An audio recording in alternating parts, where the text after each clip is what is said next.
आलू कितना 1.5 किलो, कांदा 1 किलो, टमाटर आधा किलो, मिर्ची 15 का, दूध 30 का, चाय पत्ती 10 की।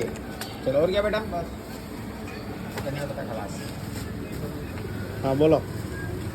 क्या बोलो? गौ माता को वीडियो बनाओ ना मस्त। वंदे गौ मातरम। देखो हमारी गौ माता कैसे बोल रही है। हाँ, गौ माता का प्यार कितना बड़ा देखो।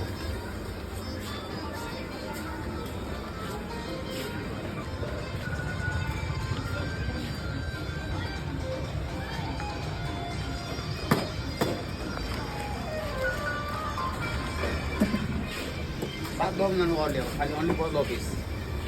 आ गया। हो जय हो गौ माता की जय हो, जय हो। जय श्री कृष्ण, राधे राधे, जय Shri Ram.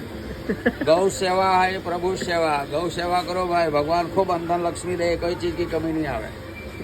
Thank you. Thank you.